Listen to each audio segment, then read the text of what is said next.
cardióloga pediatra y activista del programa Resiste Bolivia Telemedicina. Hoy tengo el enorme placer de anunciar al doctor Jorge Moisés del Hospital Clínic de Barcelona. Él trabaja en la unidad de hipertensión pulmonar y es parte del equipo multidisciplinario ETD en el servicio de neumología. Hemos invitado al doctor Jorge Moisés para que nos ilustre con una conferencia sobre tromboembolismo pulmonar como complicación de la infección por SARS-CoV-2. Lo acompaña el doctor Carlos Ibáñez Guzmán, profesor de la Universidad Mayor de San Andrés, presidente electo de la Sociedad Latinoamericana de Terapia Intensiva. Adelante, doctor Moisés, por favor. Gracias, Alexandra. Gracias, doctor Ibáñez, y a todos los que hacen posibles estas charlas, a todos los voluntarios y a todos los participantes, que veo que vamos acercándonos a los 70.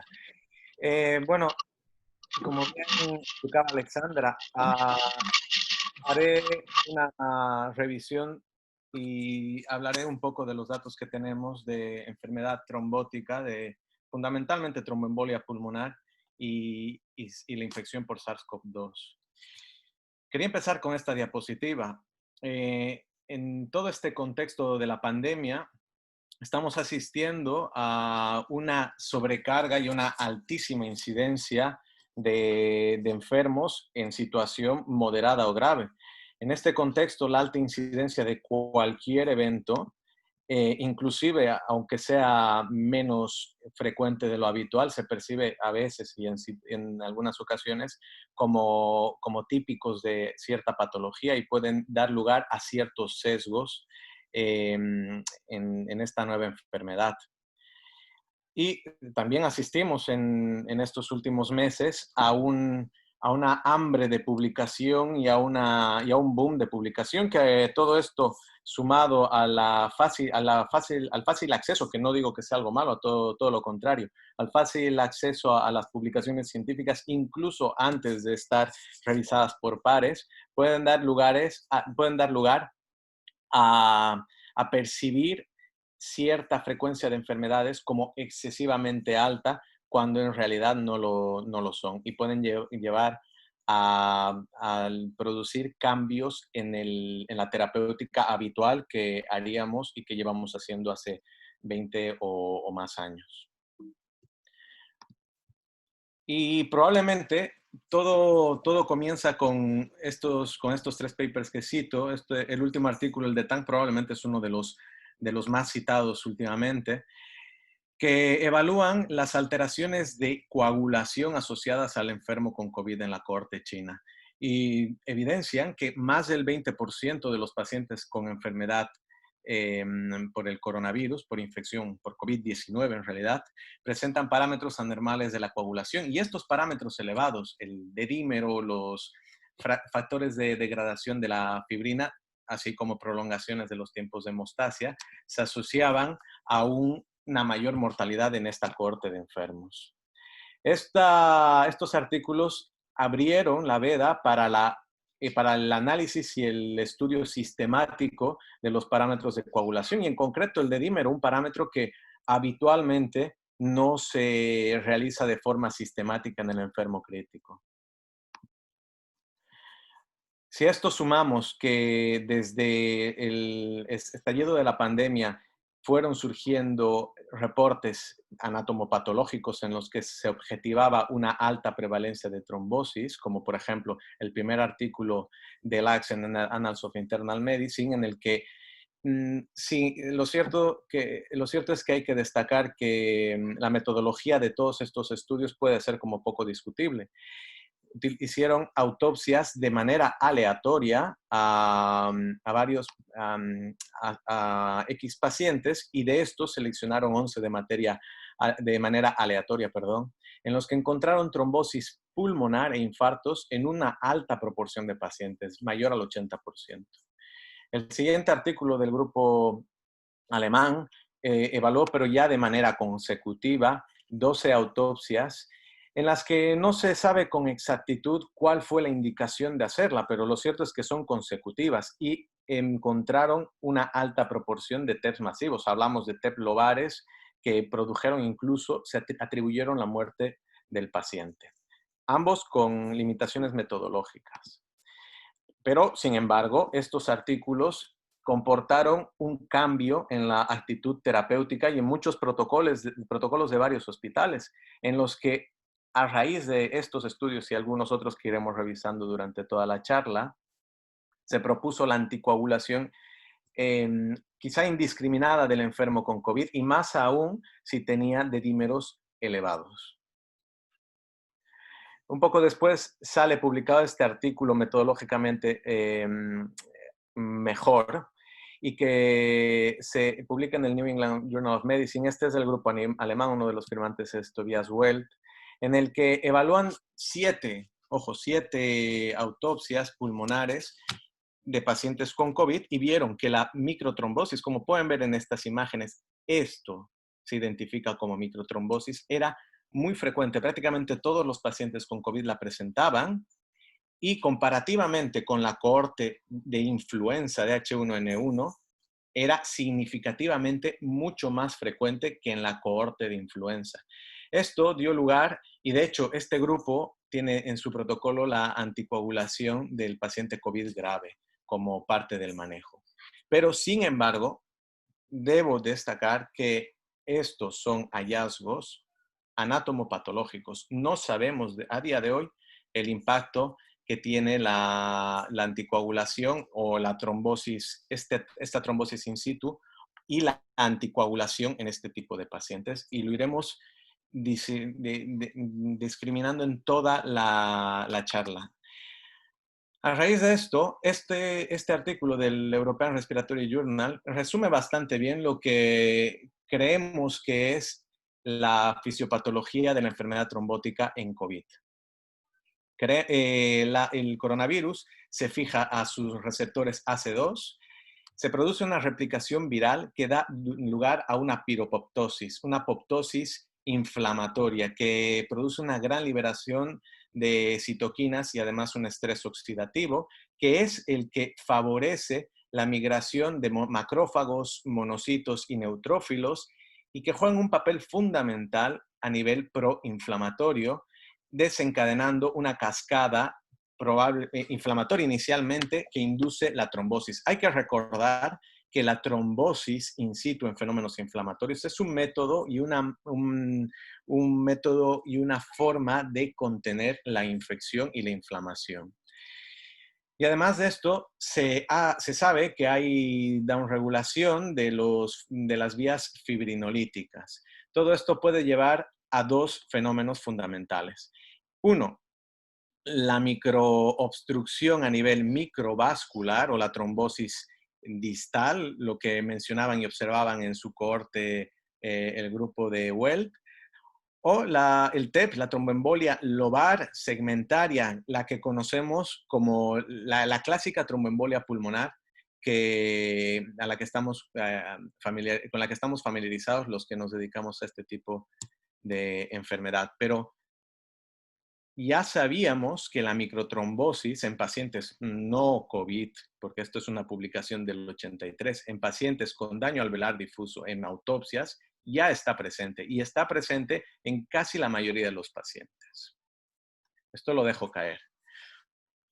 Y esto también lo hemos, estas imágenes de angiotaqui de COVID, de este artículo muy interesante que salió hace 2 meses aproximadamente, en el que evalúan las características radiológicas de la enfermedad tromboembólica, del tromboembolismo pulmonar y el paciente con COVID.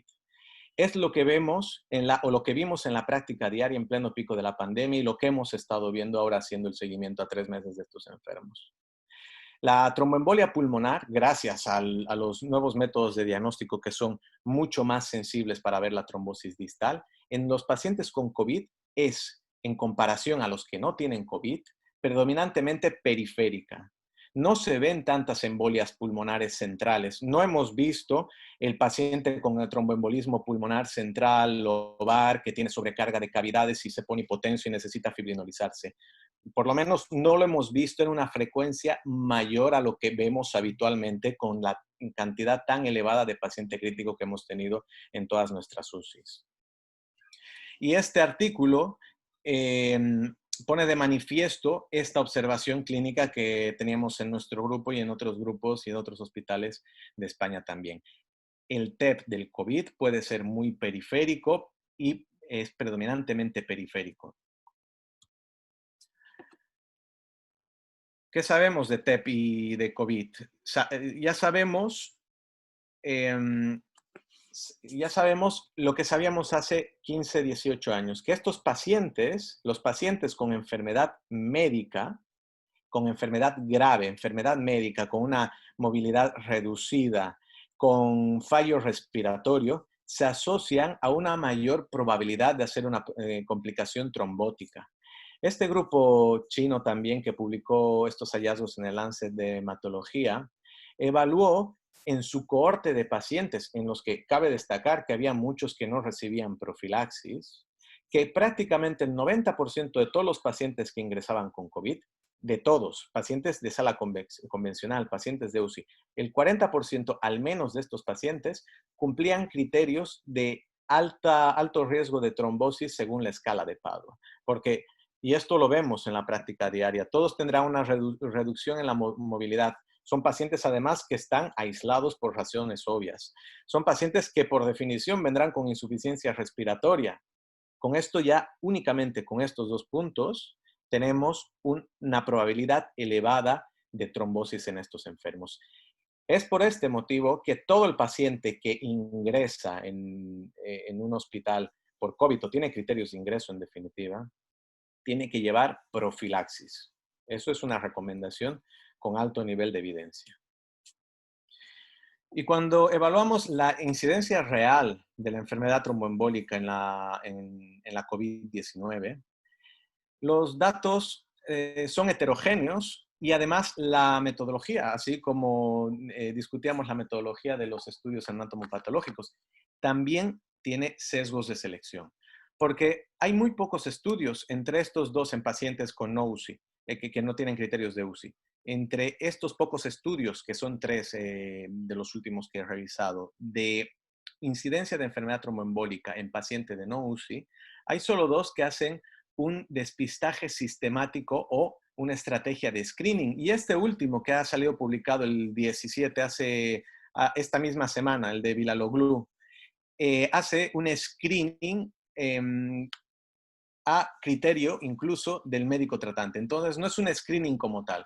Y en este tipo de enfermos vemos que la incidencia de trombosis venosa profunda es del 0,8% y con este último artículo de Vilaloglu es del 3,9%.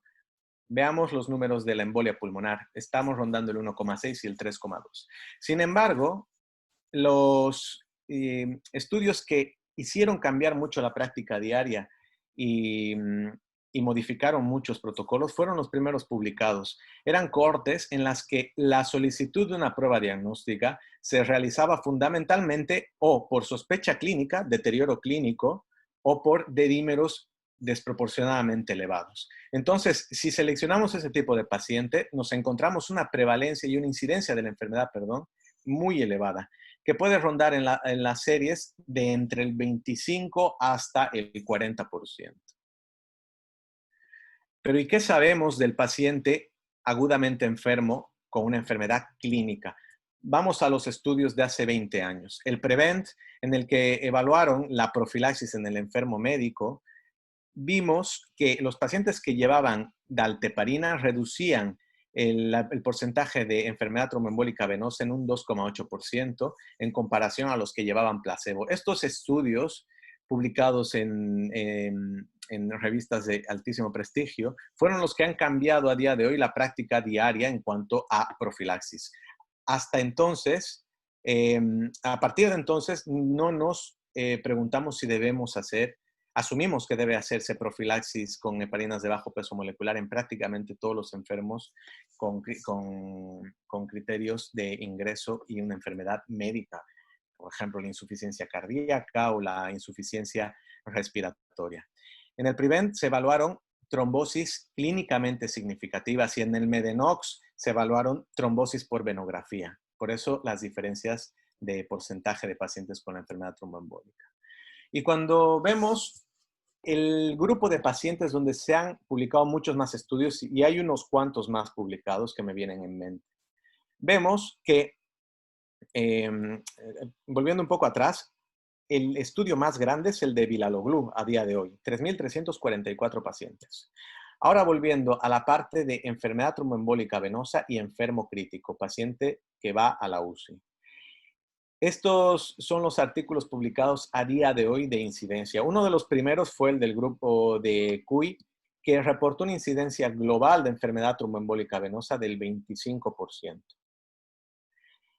Esto en pacientes críticos. Tanto incluía tromboembolia pulmonar como trombosis venosa profunda. Y es el primer grupo que propone el punto de corte de 3.000 nanogramos por mililitro de dímero para discriminar a los pacientes que tienen una probabilidad más elevada de hacer una enfermedad trombótica. Como podrán ver, aquí hay muchos otros estudios en los que con una N no mala, por ejemplo, esta de 328, en la que podemos ver que la incidencia, pero de paciente al que se estudia por sospecha clínica, no es despreciable. Pero tenemos en todos el mismo sesgo de selección. A estos pacientes se les ha hecho la prueba por algún motivo.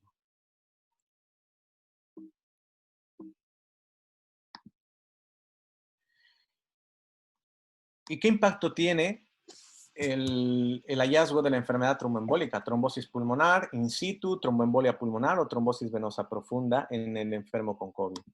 A día de hoy, bueno, a día de hoy ya no, porque ahí acaba de ser aceptado para publicación un artículo del grupo Riete, en el que evaluaron la mortalidad o cualquier causa de mortalidad a los 10 días en los pacientes con enfermedad trombótica venosa en la corte de COVID.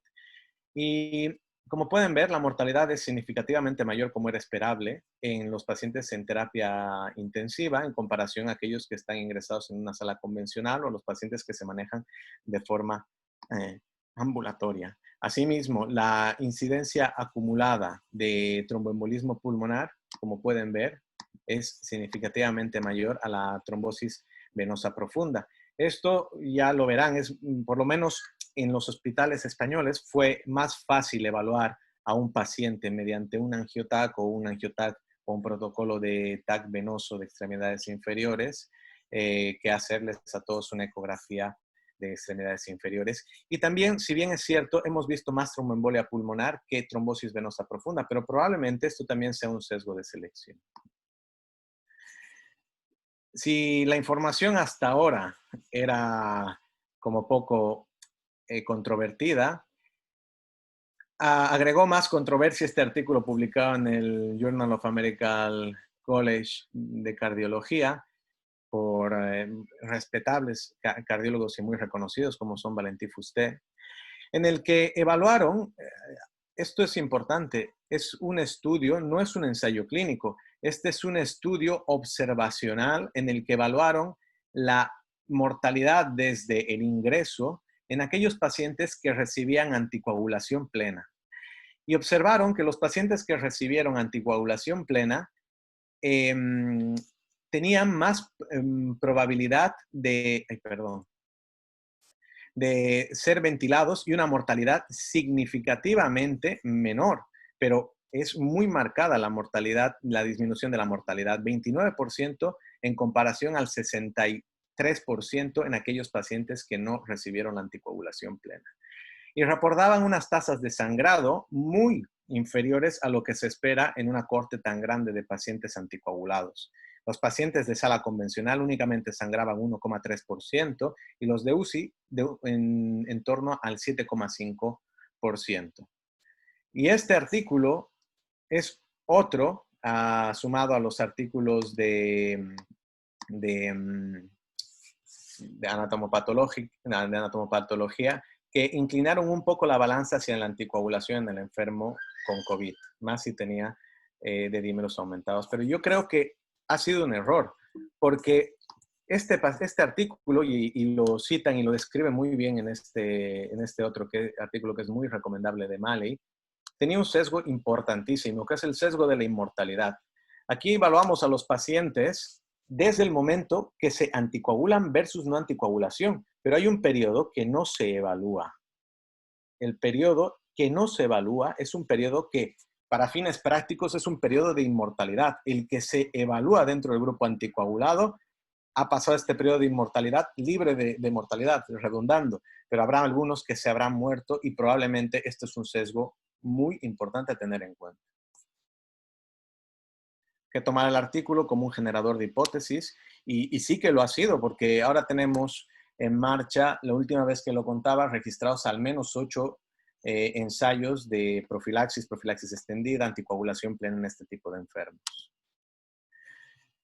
Y esto me parece muy interesante. Dentro de todos los estudios que les mostraba, el gran número de estudios que les mostraba de enfermedad tromboembólica y COVID, solo hay uno que reporte la tasa de sangrado. El grupo de CLOC de los holandeses habla de una tasa de sangrado en pacientes de UCI del 2,7%, independientemente del grupo en el que estaban profilaxis, anticoagulación plena, y había muchos con anticoagulación plena. Baja, muy baja. Por lo tanto, lo que nosotros nos propusimos en el hospital fue evaluar los primeros pacientes a los que se les hizo un despistaje de enfermedad tromboembólica, fundamentalmente por angioTAC. En este periodo de marzo a abril, en el Hospital Clínico, un hospital que tiene unas 1000 camas de paciente agudo y unas 100, nos acercamos a las 200 camas de paciente crítico en el pico de la pandemia, prácticamente triplicando y utilizando quirófanos, salas de reanimación, doblando actividad de las UCI médicas, respiratoria, las UCRIs y todo el despliegue que se hizo de contención en la pandemia. Se realizaron 100 angiotacs que se solicitaron fundamentalmente o por D-dímeros muy elevados o por sospecha clínica.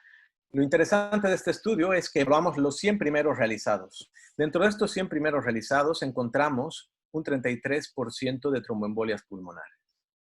Un porcentaje elevado. Pero hay que tener en cuenta que este estudio también tiene el mismo sesgo de selección.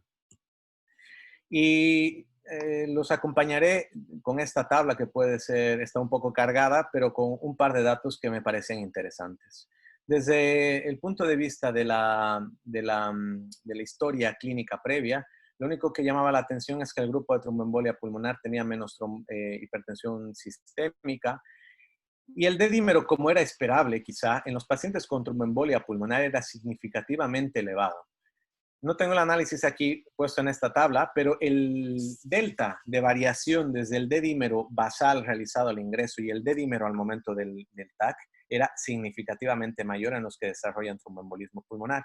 Y de forma muy interesante, vimos que la ferritina, es decir, un marcador indirecto de inflamación, estaba significativamente más disminuido en los pacientes con embolia pulmonar. Por lo tanto, nos propusimos evaluar el ratio de D-dímero sobre la ferritina y vimos que un ratio de 6, es decir, D-dímero entre ferritina mayor o igual a 6, aumentaba significativamente la probabilidad o el riesgo de que el paciente al que íbamos a someter a un escáner pulmonar tuviera presencia de tromboembolia pulmonar. Y en cuanto a los outcomes de nuestra cohorte, vimos de forma interesante que no tenía un impacto estadísticamente significativo en la mortalidad. Sin embargo, hay que tener en cuenta que la N es muy, muy pequeña de eventos, quiero decir, de eventos de mortalidad.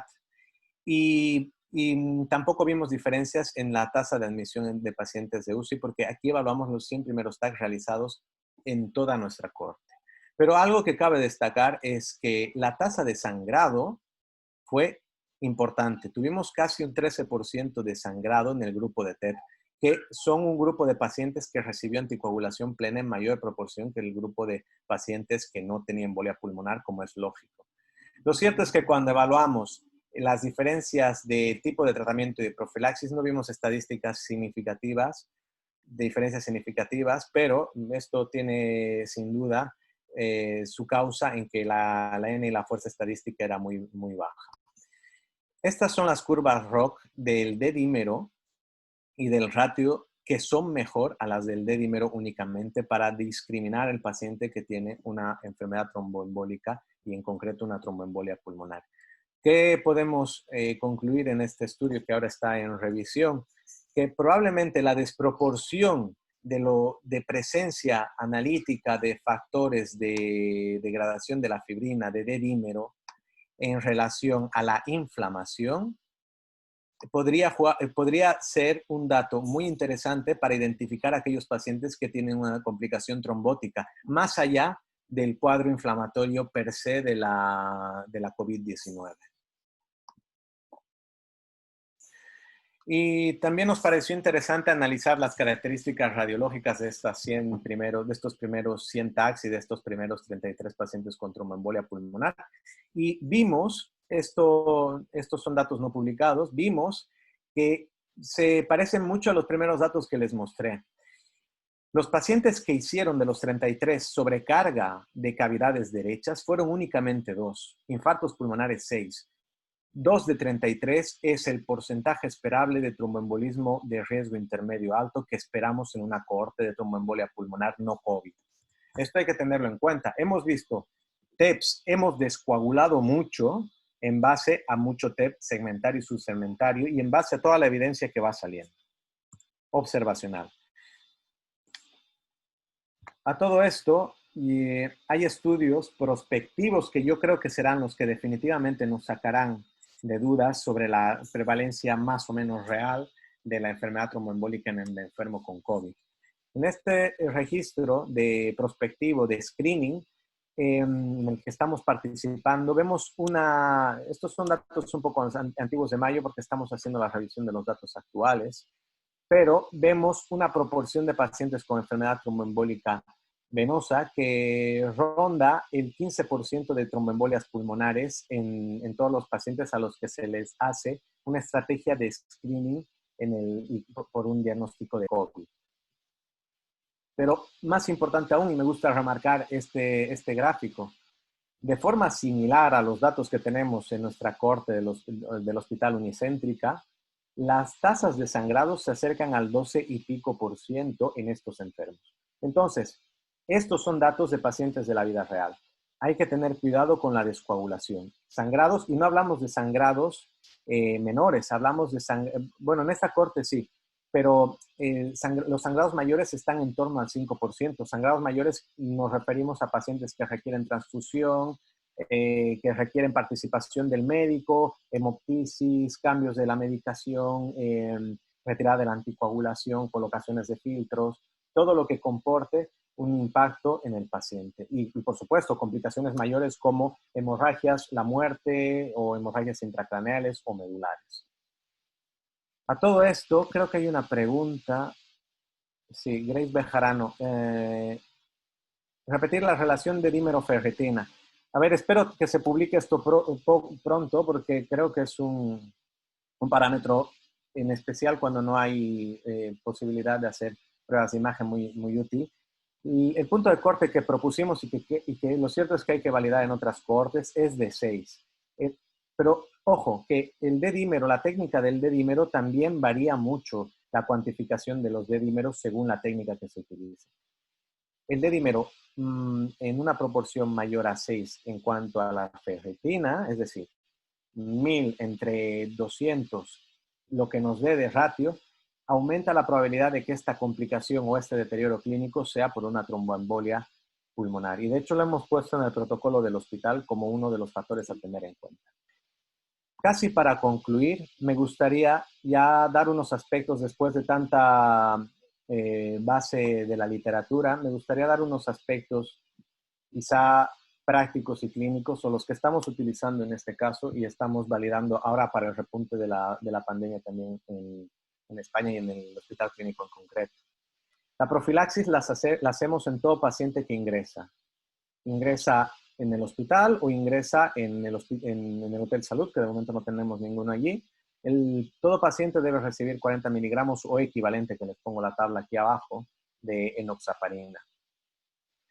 Solo los pacientes que tengan más de 80 kilos podemos plantearnos, si el riesgo de sangrado no es elevado, poner 60 miligramos cada 24 horas. y la profilaxis extendida de miligramo kilo, por ejemplo, de Clexane, de enoxaparina, cada 24 horas, yo diría que debe individualizarse y debe discutirse en cada paciente. Voy a la siguiente diapositiva. De hecho, en nuestro protocolo, los pacientes proponemos valorar la inclusión en ensayos clínicos de profilaxis ampliada. Estamos participando en uno en concreto que empieza ahora a reclutar, que tenemos el rebrote de la enfermedad, en el que evaluaremos la profilaxis estándar versus el miligramo kilo, pero dentro de un ensayo clínico, porque no hay ninguna evidencia clínica o ni prospectiva, y mucho menos de ensayo, que evalúe el dar profilaxis a miligramo kilo o anticoagulación plena, mucho menos. Y por lo tanto proponemos individualizar la indicación de profilaxis ampliada. Pacientes con cáncer, mieloma, con antecedentes de TVP previa, de TEP previo, en estos pacientes podríamos planteárnoslos y preferimos individualizar. Para esto hemos hecho un grupo de trabajo dentro del protocolo hospitalario. ¿Y qué hacemos cuando sospechamos enfermedad tromboembólica venosa, trombosis venosa o tromboembolia pulmonar fundamentalmente? La recomendación es alta. Debemos realizar una prueba de imagen para descartar TEP o trombosis venosa profunda antes de descoagular plenamente a los pacientes. Y sospechamos TEP y pedimos una angioTAC con el protocolo que tenemos establecido, en especial en pacientes con un dedímero de más de 3000. Esto probablemente cambiará. Nosotros en nuestro hospital propondremos un punto de corte algo mayor, pero dejo este valor porque es lo que se está aplicando en la mayoría de protocolos a nivel internacional. Pero ya les digo, por la sensibilidad que tenemos de nuestra prueba, propondremos y la poca especificidad, propondremos un punto de corte un poco mayor. Y evidentemente, si hay datos de sobrecarga de cavidad ventricular derecha o si podemos realizar una ecografía a pie de cama para despistaje de trombosis venosa profunda, esto es una recomendación alta antes de descoagular. Veo que hay otra pregunta en la que ¿es aconsejable iniciar anticoagulación en casos leves? Y la respuesta es no. Casos leves, que entendemos por casos leves aquellos que no necesitan oxígeno, que están en casa, que pueden moverse por casa dentro de el confinamiento que se tiene que hacer en este tipo de enfermos, no debería recomendarse, o por lo menos no hay ningún estudio que avale la anticoagulación en estos casos. Estamos sometiendo a los pacientes a un riesgo de sangrado que es difícil de valorar porque estos pacientes en casa, el seguimiento de estos pacientes es muy difícil, pero estamos sometiéndolos a un riesgo conocido de la descoagulación por una enfermedad en la que no tenemos evidencia de que esto será beneficioso. Y sin embargo tenemos evidencia de enfermedad clínica sin criterios de ingreso que no hacen aconsejable la anticoagulación en domicilio. Y por último, vamos 35 minutos. Me gustaría dar espacio para las preguntas. Les pongo esta diapositiva en las potenciales dianas terapéuticas y todo lo que está en marcha a día de hoy.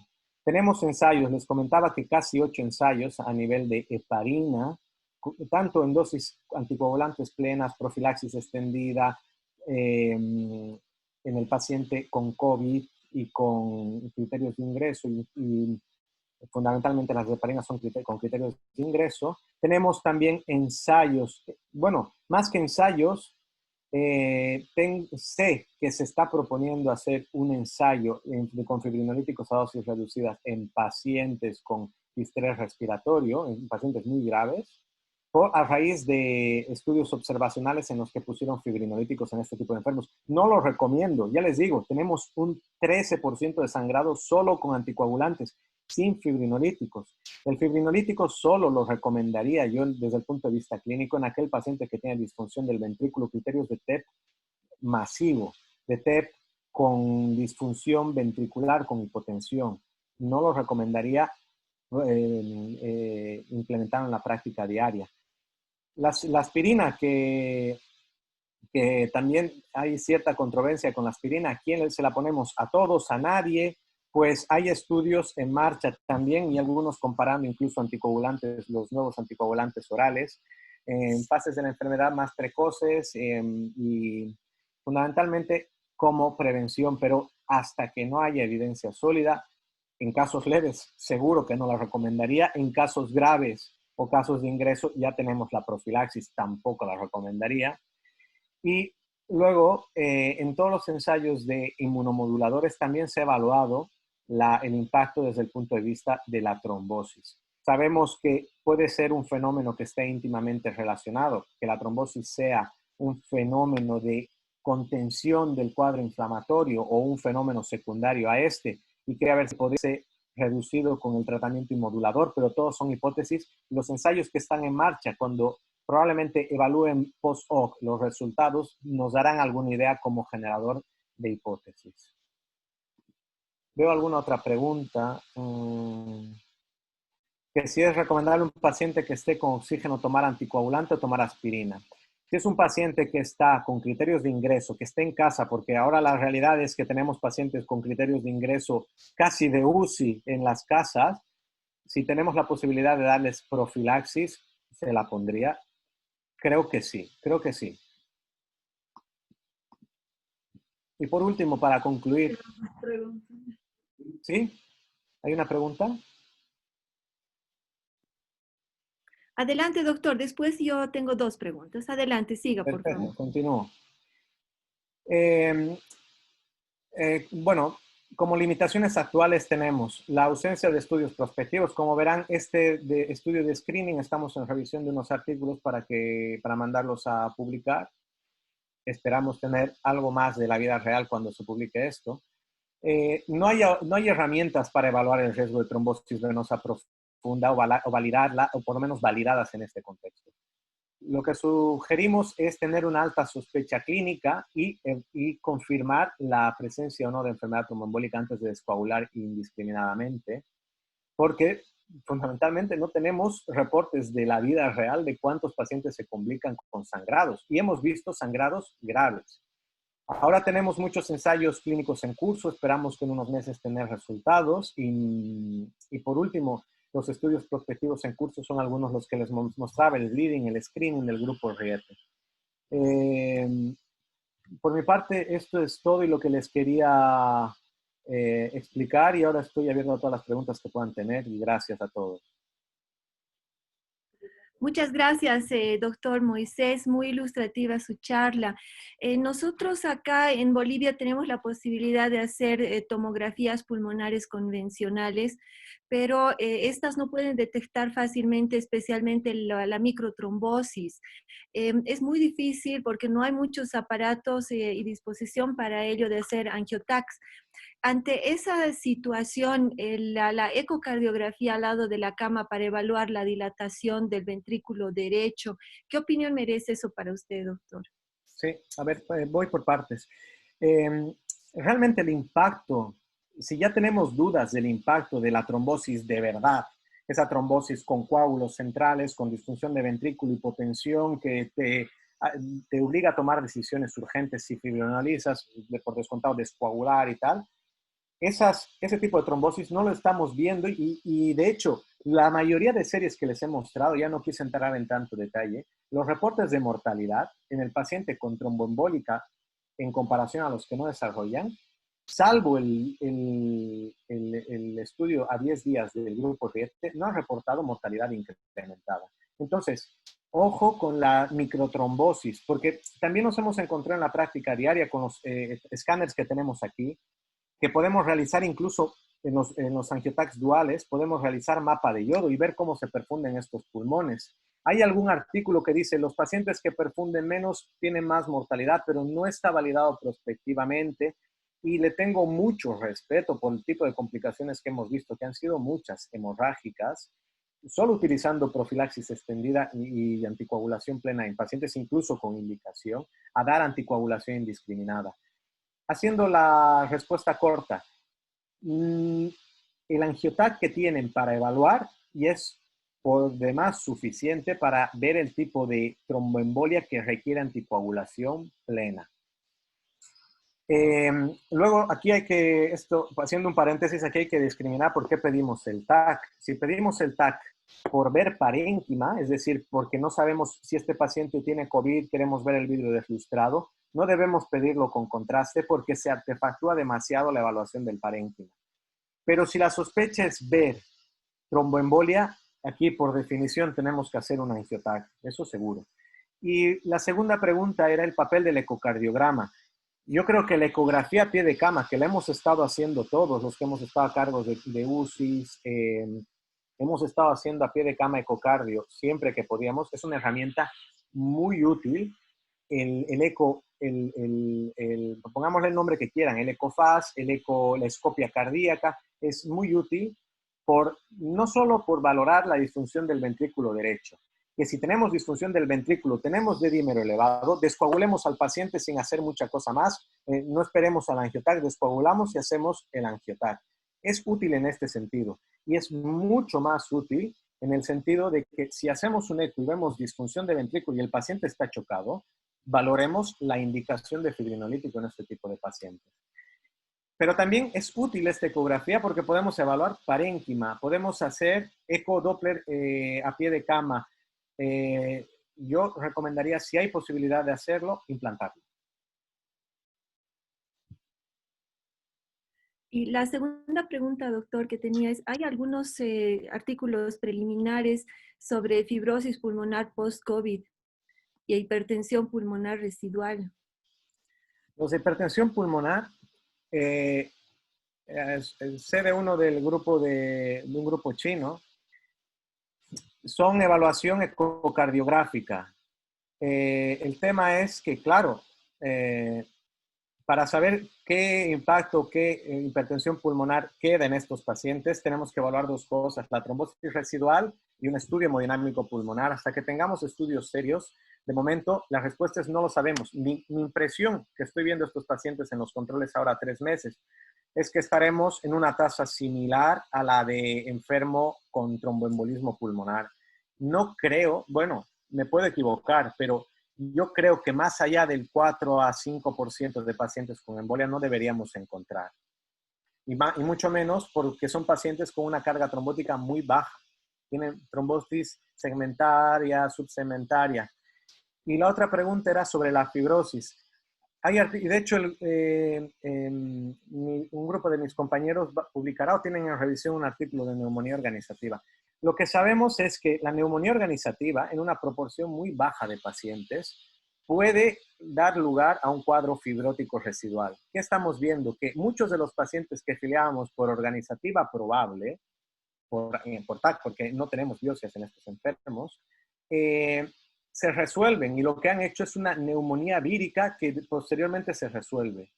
La respuesta corta es, no hay evidencia, no lo sabemos y creo que tenemos que seguir a estos pacientes de cerca. Mi impresión preliminar, que el miedo que teníamos no va a ser tan alto. Este virus se parece más al SARS que al MERS, que había una tasa mucho más alta. Y sobre el estudio de estos enfermos, yo creo que a 3 meses, a 6 meses, la evaluación de la función pulmonar, la evaluación de los síntomas residuales será fundamental. Y básicamente por la altísima cantidad de pacientes que estamos viendo y que están viviendo la enfermedad. Así es, doctor. El doctor Ibáñez parece que tiene alguna dificultad técnica. Voy a continuar con las preguntas del chat. Aquí en Bolivia ha habido un uso indiscriminado de medicamentos, ha habido automedicación, sigue habiendo, y muchos pacientes han recibido aspirina. Algunos otros tenían una indicación, porque, por ejemplo, acá en la altura nosotros tenemos mucha gente con eritrocitosis que está bajo aspirina. ¿Usted pondría esta práctica como algo más bien hacia el lado de protección de TEP o más bien un riesgo de sangrado? ¿Cómo lo ve? Yo me inclino hacia el incremento sin beneficio del riesgo de sangrado. A día de hoy hay más evidencia de lo que no debemos, por lo que sabemos de las enfermedades médicas, que debemos manejar al paciente con enfermedad leve como tal, sin darle tanto anticoagulante o antiagregante, si no tiene indicación por otro tipo de enfermedad, está claro. Solo por la COVID no antiagregaría ni descoagularía a un paciente con enfermedad leve. Estamos sometiéndolos a un riesgo que va a ser muy difícil de cuantificar a posteriori, porque estamos asumiendo que la hemoptisis es una enfermedad o es un signo de la COVID, cuando no se ve tanta hemoptisis.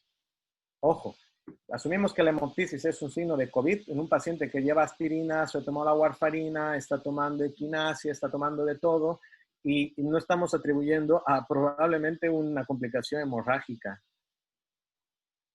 Mm, así es, doctor. Bueno, aquí hay otra pregunta respecto al omega 3. ¿Conoce usted alguna propiedad anticoagulante en este compuesto? No, y no, no me suena, no lo utilizamos y por lo menos, a ver, sé que ha habido cierta controversia con las vitaminas, tal. Una vitamina y un omega 3 no es lo mismo que tomarse una aspirina. Si lo quieren sugerir, bueno, sí que afecta el bolsillo, eso sí, pero no le produciremos un sangrado. Sí, ok. ¿Nos podría repetir, por favor, doctor, la relación entre dímero de ferritina y riesgo de TEP? Sí, yo lo que recomendaría, nosotros hemos usado un punto de corte de 6. Es decir, si tenemos 6.000 y si tenemos 6.100 de ferritina, tenemos prácticamente 6 de relación. Es decir, la división del D-dímero sobre la ferritina mayor a 6 sugiere un cuadro trombótico en nuestra cohorte. Mi consejo es que habría que validar estos datos en otras cohortes. Y el mensaje en definitiva es, hemos visto que todos los pacientes, incluso al alta, vemos D-dímeros muy elevados en COVID, sin que esto signifique que el paciente tiene trombosis. Hemos visto D-dímeros de 10.000 sin trombosis y no los hemos descoagulado. A lo que voy es, si vemos pacientes que inician un cuadro con COVID inflamatorio, con ferritina y con D-dímero elevado, y de repente vemos que empeora insuficiencia respiratoria o, por descontado, si vemos descompensación hemodinámica, insuficiencia respiratoria más marcada sin hallazgo radiológico que lo justifique, es decir, sin mayor infiltrado, y además vemos que el D-dímero se ha incrementado desproporcionalmente a la ferritina, sospechar enfermedad tromboembólica venosa y descoagular en esta situación. Pero sé que la accesibilidad a Angiotax no está disponible para todos los pacientes o todos los enfermos. Y si yo tuviera que descoagular a ciegas un paciente que no tiene forma de hacerse el Angiotax, seleccionaría este enfermo, que ha empeorado, porque otro dato clínico importante es las trombosis, la tromboembolia pulmonar, la vemos a los 6-7 días casi del ingreso. Entonces, si este paciente empeora 6-7 días y no se justifica por la tormenta de citoquinas y el infiltrado pulmonar, descartar que no tenga tromboembolia pulmonar, y más si tiene un D-dímero elevado. En este paciente, descoagularlo. Si podemos hacerle una prueba de imagen, es lo más recomendable, pero se puede descoagular, ¿vale? Vale, doctor. ¿Y qué tal en el paciente que ustedes han tenido con sangrados? ¿Cómo han logrado la reversión? Aquí proponen el ácido tranexámico y el etamcilato. Sí. A ver, si los tenemos con bajo peso molecular, podemos usar protamina, tiene cierto efecto. Y si no, transfusión de plasma fresco en los sangrados mayores, eso sí. Y lo cierto es que dentro del manejo del paciente, nosotros hemos puesto en nuestro protocolo, ven que no menciono los nuevos anticoagulantes. Esto es por dos motivos. Uno, porque no están cubiertos por seguridad social en España, pero tampoco los hubiéramos puesto porque tienen muchas interacciones y no tienen reversión. Bueno, el dabigatran y los otros tienen reversiones, pero que son carísimas y en el contexto ni nos los plantearíamos teniendo la alternativa de las heparinas. Entonces, a la pregunta del ácido tranexámico, que creo que no la he respondido. Bueno, se puede utilizar, creo que hablaban algo de la epistaxis, pero yo quizá aquí la pregunta que se debe hacer es si este paciente va antiagregado, va descoagulado profiláctico y tener en cuenta que una epistaxis que requiere ir al otorrino, cauterización, taponamiento y todo es un episodio mayor porque ha requerido una participación de un especialista. Así es. Después de que un paciente ha sido dado de alta y ha tenido que ser anticoagulado por TEP, ¿cuánto tiempo más ustedes lo anticoagulan ya de forma ambulatoria? Esta es muy buena pregunta. Eh, los grupos que hacemos, ya llevamos un tiempo haciendo TEP y en España hablaba con los del grupo de Ramón y Cajal, con los grupos de Mantias y Puyol también. Nos inclinamos más por descoagular al paciente que no tiene factores de riesgo adicionales entre 3 a 6 meses. 3 meses para los segmentarios que no han tenido nada más y 6 meses para los lobares con alto compromiso, que estos son los menos frecuentes. Y atribuir el episodio de trombosis al cuadro infeccioso agudo, que ha sido un factor transitorio. Ahora, ¿qué estamos haciendo nosotros? Estamos evaluando al mes y a los 3 meses estos enfermos y les hacemos un despistaje con perfil de trombofilia extendido, angiotac para ver resolución del TEP. Son pruebas que nos podemos permitir hacer en el contexto de que no se conoce la enfermedad, pero que yo creo que es una inversión brutal para cualquier sistema sanitario si no se puede permitir. Y mi sensación es, por los pacientes que ya veo a 3 meses, que la gran mayoría podrán descoagularse 3 meses nada más, seguro los segmentarios, y que con esto habrá que ver si tienen una tasa de recurrencia, pero esto lo responderemos dentro de un año. Seguramente les daré algún dato. Gracias, doctor Moisés. Veo que el doctor Ibáñez Guzmán ha logrado solucionar. Le voy a ceder a él la palabra para que pueda interactuar con usted, doctor. Doctor Perfecto. Ibáñez, hemos contestado la gran mayoría de las preguntas de los participantes. Le cedo la palabra, por favor, doctor.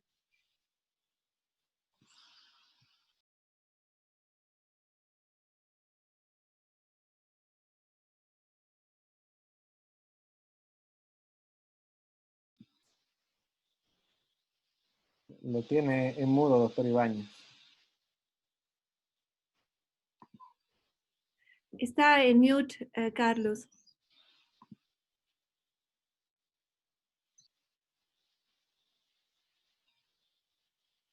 Sí, veo que el doctor Ibáñez no logra activar el micrófono por alguna razón. Doctor, por nuestra parte serían todas las preguntas. No sé si quiere hacer un comentario final. Sí, respondo un par de preguntas. Aquí hay una que hablan de utilizar apixaban. Sé que ante la ausencia de heparinas se está utilizando apixaban incluso en domicilio o bueno, cualquiera de los otros anticoagulantes de acción directa. Yo creo que puede ser una alternativa en el paciente que está grave. Sí, podría ser una alternativa, sin duda. Y yo creo que para concluir únicamente explicar esto, que si se puede descartar la enfermedad tromboembólica, es de una recomendación alta hacerlo antes de descoagular a estos enfermos, porque los estamos sometiendo a un riesgo de la descoagulación que puede ser incluso mayor al beneficio en este tipo de enfermos. Y agradecer el esfuerzo de todos los que están a pie del cañón en Bolivia, en primera línea. Entiendo perfectamente que la medicina de salón ha pasado a un segundo plano y ahora estamos haciendo una medicina de guerra y animo a todos a tomar estas recomendaciones como lo que son y no como una crítica a la práctica diaria que están ejerciendo. Y les dejo mi correo electrónico por si necesitan o tienen cualquier duda. Yo estaré encantado de responderlas. Y gracias nuevamente a ti, Alexandra, y al doctor Ibáñez. Muchas gracias, doctor Moisés. Entonces, yo me voy a despedir de ustedes presentando el proyecto Resiste Bolivia Telemedicina. Esta es una iniciativa de médicos especialistas en Bolivia para lograr asistir, guiar y orientar a distancia a todos los médicos generales o especialistas que así lo deseen en el manejo de casos leves, moderados o graves de pacientes con COVID-19 en Bolivia. En las últimas semanas nos hemos asociado con Médicos Bolivianos Online. Médicos Bolivianos Online consta de 700 médicos en el exterior que quieren apoyar a Bolivia en este severo trance por el que estamos pasando.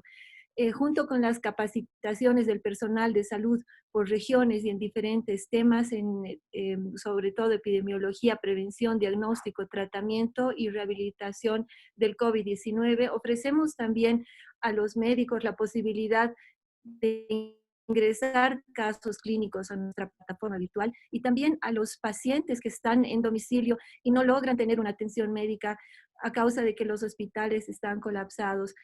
Les ofrecemos una consulta online. Esta iniciativa está financiada por la Embajada Alemana y la Amistad de Cooperación Hildesheim Bolivia y gracias a la Fundación Cardioinfantil. El apoyo científico lo tenemos con el aval de la Sociedad de Infectología, la Sociedad de Medicina Crítica y Terapia Intensiva y la Sociedad de Cardiología en Santa Cruz. Las próximas conferencias son las siguientes. Vamos a tener la asistencia del doctor José Luis Salinas, quien es jefe de terapia intensiva en el Hospital del Seguro Social en México, y él nos va a dar el tema del síndrome inflamatorio en niños. La posibilidad también de tener acá al doctor César Vargas de Médicos Bolivianos Online, que trabaja en el transporte de pacientes críticos en diferentes áreas del mundo. Les agradezco a todos su atención y espero contar con ustedes la próxima semana para las siguientes conferencias. Hasta luego, doctor Moisés, hasta luego, doctor Ibáñez, y muchas gracias a los participantes por estar hoy con nosotros.